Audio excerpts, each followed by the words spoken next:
Bonjour et bienvenue sur Médien TV. Vers quoi devrait mener le dialogue national initié par le président tunisien Kais Saied, ou plutôt avec qui mènera-t-il ce dialogue national pour la constitution, donc je cite, d'une nouvelle république en Tunisie? La question se pose plus que jamais avec le rejet de ce dialogue national par la principale centrale syndicale du pays, l'Union générale tunisienne du travail, l'UGTT. Surtout que les partis politiques sont d'emblée exclus donc des discussions. Pour en savoir, nous recevons la constitutionnaliste tunisienne Mouna Krahem de la faculté des sciences juridiques, politiques et sociales de Tunis donc, où elle nous attend. Bonjour à vous, Mouna Krahem. Bonjour. Alors, je le disais à l'instant, après le rejet de l'UGTT de participer à ce dialogue national, alors, avec qui le président Saied mènera-t-il finalement ce dialogue? Il va le mener avec lui-même et avec les partis ES, pas les partis politiques, qui sont d'accord sur le processus qu'il a mené, qu'il a initié depuis le 25 juillet. De toutes les manières, le refus de l'UGTT ainsi que les doyens des facultés de droit qui vont exprimer aujourd'hui par un communiqué commun leur rejet ou leur refus de participer à la commission législative et constitutionnelle ne va qu'affaiblir le projet de Kais Saied et renforcer l'opposition qui a commencé à se constituer aussi bien à l'intérieur du pays qu'à l'extérieur. Le refus de l'UGTT ou bien l'acceptation conditionnée, disons pour être plus optimiste, est un coup dur pour le président de la République qui comptait vraiment sur le soutien des centrales syndicales. Donc l'UGTT a exprimé presque un refus tacite hier à travers une déclaration officielle. Il en est de même pour le syndicat des pêcheurs et des agriculteurs, les doyens des facultés. Donc cela va vers l'affaiblissement du projet de Kais Saied qui, je crois, n'aboutira pas à son terme. Alors, vous le disiez, les doyens de faculté aussi ont fait de même. Alors, finalement, comme vous le dites, tout le monde, en tout cas presque tout le monde refuse ce dialogue, mais globalement, quelles sont les objections qui sont faites au président par rapport à ces refus de participer au dialogue? Parce que le président de la République a fixé les conditions du dialogue de façon unilatérale. Il a imposé les lignes directrices de son projet, il a nommé les doyens sans les consulter au préalable. Donc, il veut d'un dialogue à sens unique, c'est-à-dire que les membres de ces deux commissions ne vont qu'approuver les orientations du président de la République sans avoir la possibilité de proposer quoi que ce soit. Il est clairement dit dans le décret 117 publié le 22 septembre 2021 que ces commissions seront simplement consultatives et n'auront pas le droit de proposer ou même de contredire ce que va déterminer le président de la République dans son projet de constitution. Donc, c'est aussi bien la centrale syndicale que les autres syndicats ont clairement dit qu'ils n'accepteront jamais d'être de simples consultants auprès du président de la République sans avoir la force de proposition de leur part. De même, pour les doyens des facultés, ils refusent de politiser l'université parce que le doyen ne représente pas que sa personne, il représente le corps enseignant, aussi bien le corps enseignant que les étudiants. Et nous sommes dans une période d'examen et pour éviter les troubles au sein des universités, les doyens ont bien fait de rejeter leur nomination par le président de la République de façon unilatérale, sans même les consulter au préalable. Alors, on va revenir tout à l'heure sur les marges de manœuvre du président après ces différents refus, mais au niveau populaire, quelle est la situation réellement? Excusez-moi, vous pouvez répéter la question, s'il Alors, vous plaît? je disais, au niveau populaire, au niveau des couches sociales du pays, on voit que l'élite rejette le dialogue, mais au niveau populaire, qu'en est-il? Bon, le peuple est divisé aujourd'hui en Tunisie, hein, mais les partisans de Kais Saïed, le nombre de partisans de Kais Saïed est de plus en plus inférieur à ce qu'il était il y a 10 ans, et le prouve amplement la participation très timide à la consultation lancée par le président de la République. 5% uniquement du corps électoral a participé à cette consultation, et comme je l'ai dit tout à l'heure, l'opposition commence bien à se constituer à l'intérieur du pays à travers un rassemblement des partis politiques et le mouvement des citoyens contre le coup d'État. Donc le peuple commence à s'exprimer, commence à exprimer de façon claire et franche son refus du projet unilatéral et dictatorial de Kais Saïed. Mais aujourd'hui, ce qui intéresse le plus le peuple, c'est le niveau de vie qui devient de plus en plus cher, la vie devient de plus en plus chère en Tunisie. Et si le peuple va se révolter un jour, ce sera contre les conditions de vie, beaucoup plus que sur la politique qui l'intéresse de moins en moins. Mais il est en train de constater, même ceux qui ont voté pour Kais Saïed sont en train de constater qu'aujourd'hui, il n'y a rien de concret sur le plan social, sur le plan économique, au niveau du chômage qui ne cesse d'augmenter.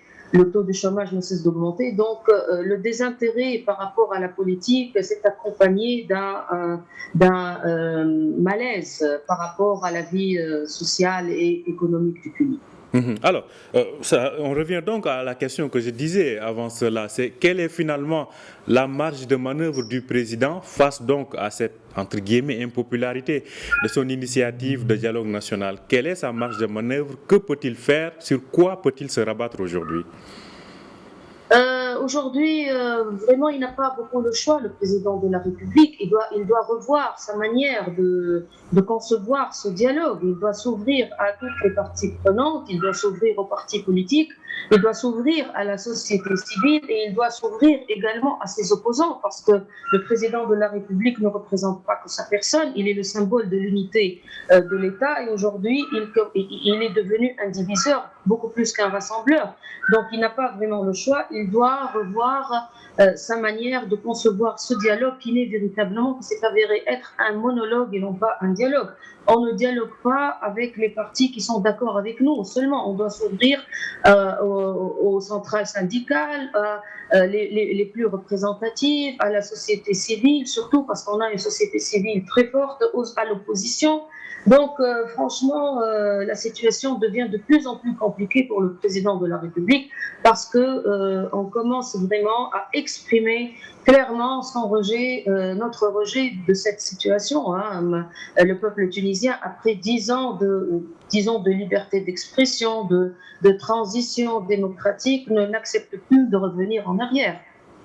Alors, cela dit, normalement, selon le calendrier proposé par l'exécutif, des élections se profilent à l'horizon dès le mois de juillet prochain. Alors, comment s'annoncent ces échéances électorales, justement? Il avait annoncé son agenda le 13 décembre 2021. Le 25 juillet, on devrait participer normalement à un référendum constitutionnel. Et le 25 décembre, à des élections législatives anticipées, on commence à parler d'abstention, on commence à parler de boycott des élections et on commence à s'interroger sur la nécessité de participer à ce référendum et si vraiment les élections législatives et même ce référendum seront conformes aux standards internationaux. Pourquoi on se pose cette question? Parce que le président de la République a dissous l'instance électorale indépendante pour les élections qui était élue par le Parlement et l'a remplacée par une instance entièrement désignée par lui et sous son commandement. Donc vraiment, on commence à s'inquiéter sur la sincérité et la transparence des élections qui auront lieu aussi bien le 25 juillet que le 25 décembre prochain. Alors, dans cette situation, selon vous, à terme, quelles peuvent être les solutions qui émergent en Tunisie? Les solutions qui émergent en Tunisie? Oui, c'est-à-dire face à cette situation aujourd'hui de blocage, finalement. Moi, je pense qu'il faudrait peut-être envisager des élections législatives anticipées dans la mesure où le Parlement a été dissous de façon inconstitutionnelle, bien évidemment. Il faudrait peut-être prévoir des élections législatives anticipées auxquelles participeront les partis politiques et des personnalités indépendantes et entamer par la suite le processus de révision de la Constitution de façon collective, c'est-à-dire dans un format qui permet à tout le monde de participer, comme ça a été le cas pour la Constitution de 2014, mais de là à aller vers un référendum pour réviser la Constitution, cela n'est pas possible, ce n'est pas logique, parce que ce référendum ne sera finalement qu'un plébiscite pour la personne du président de la République qui va imposer sa propre Constitution et sa propre vision des choses. Donc je pense que la solution serait un dialogue ouvert en vue d'organiser des élections législatives anticipées. Par la suite commence le processus de la révision de la Constitution et la mise en place en parallèle de la Cour constitutionnelle qui est le seul garant de l'état de droit en Tunisie. Alors, parlons justement des propositions du président. Concrètement, quel est le contenu de ce dialogue national? Que propose le président, ou plutôt, quelle proposition l'exécutif veut-il entendre? C'est-à-dire les propositions actuelles par le président de la République. Bon, ce sont des principes qu'on trouve dans n'importe quelle constitution au monde. C'est la séparation des pouvoirs, la garantie des libertés, ce qui existe actuellement dans la Constitution de 2014. Il propose l'intervention directe du peuple dans le processus législatif à travers les initiatives populaires. Ça, au niveau constitutionnel, il propose le changement du mode électoral pour instaurer l'élection, un scrutin de personnes et non pas un scrutin de liste. Il propose un régime présidentiel dans lequel le président de la République serait le chef du pouvoir, l'unique chef du pouvoir exécutif, et le Premier ministre ne sera qu'un collaborateur du président, ce qui prévalait dans la Constitution de 1959. Mais on a fait l'expérience du régime présidentiel et ça a viré vers un régime présidentialiste. Donc voilà les grandes lignes du projet du président de la République. Les choses ne sont pas claires en ce qui concerne la place de la religion au sein de l'État. Est-ce qu'il va en faire une source matérielle du droit ou bien une simple source formelle? Les choses ne sont pas claires parce que les déclarations du président de la République en rapport avec la situation de la femme ou l'égalité dans l'héritage ne sont pas vraiment satisfaisantes auprès de la société civile et des militants des droits de l'homme. Donc voilà les grandes lignes du projet du président de la République, mais cela n'est pas très important comparé à la manière avec laquelle le président de la République veut imposer sa constitution à lui. Donc il n'est pas dans la logique d'une démocratie participative, il n'est pas dans la logique d'une philosophie de gouvernance ou d'une méthode de gouvernance. Non, il impose sa vision et tous ceux qui sont contre lui sont traités malheureusement par le président de la République de traîtres. Voilà ce qui nous inquiète par rapport à l'avenir de la Tunisie, si le président Kais Saïed va continuer dans cette vision-là.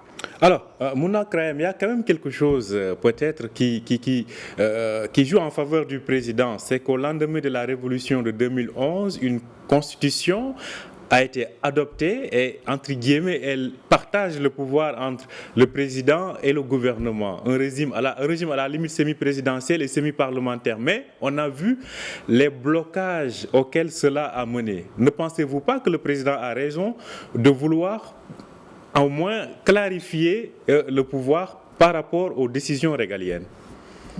Vous avez entièrement raison. D'ailleurs, depuis 2014, on n'a pas cessé, c'est-à-dire les experts de droit et également la société civile, on n'a pas cessé de réclamer la nécessité de revoir cette distribution des pouvoirs au sein de la Constitution. La manière avec laquelle le pouvoir est partagé a conduit à un blocage, mais la Constitution n'est pas le seul responsable de ce blocage.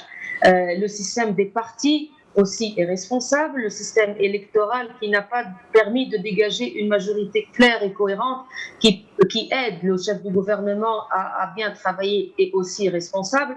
Donc la nécessité de réviser la Constitution n'est pas vraiment une idée proposée ou initiée par le président de la République. Depuis 2014, on n'a pas cessé de le réclamer et ça aurait été suffisant de revoir cette copie de la Constitution, de la réviser comme c'est le cas pour toutes les constitutions du monde et non pas l'abroger de façon unilatérale et imposer une nouvelle Constitution dans laquelle non seulement le chef de l'État serait l'unique chef de l'exécutif, mais il n'y aurait pas, à mon avis, des contre-pouvoirs, c'est-à-dire pour contrebalancer cette hégémonie du président de la République. Ce qui nous intéresse le plus, ce n'est pas tant le fait que le chef de l'État soit le seul chef de l'exécutif. Ça, c'est une vision qu'il a le droit de proposer.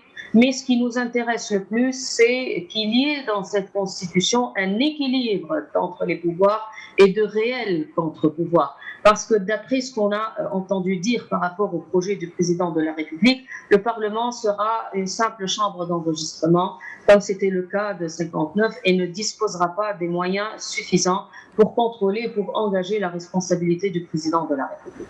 Assez rapidement, Mouna Krahem, on a vu quand même, on a presque tout essayé en Tunisie, les partis comme Ennahda et d'autres partis. Finalement, quelle force politique semble encore crédible aux yeux des Tunisiens? Non, ils ne sont plus crédibles aux yeux de leurs Tunisiens, aux yeux des Tunisiens, pardon. Même au sein de ces partis, les choses ne se passent pas comme ils le souhaitent. Il y a plein de querelles, il y a plein de discordances au sein et de divisions au sein de ce parti, dont certains membres ont déclaré officiellement que le parti doit revoir sa politique et doit changer et doit adapter sa politique à la nouvelle donne qui prévaut aujourd'hui en Tunisie et doit s'ouvrir encore plus aux autres partis politiques. Donc le parti Nahda est entièrement responsable du chaos dans lequel nous sommes, mais d'un autre côté, le président de la République, qui détient la totalité des pouvoirs depuis presque maintenant un an, n'a rien fait contre ces partis-là, il n'a rien fait pour proposer ou pour construire quelque chose de solide. Et vraiment, on ne sait pas où on va avec lui aujourd'hui. Merci à vous, Mouna Krahem. Je rappelle que vous êtes constitutionnaliste, donc vous étiez en direct avec nous depuis Tunis. Bonne journée à vous. Merci, au revoir. Merci à vous aussi de nous avoir suivis. Je rappelle que vous pouvez retrouver cet entretien sur notre site www.medianews.com. Bonne journée, bonne suite de programmes sur Média TV.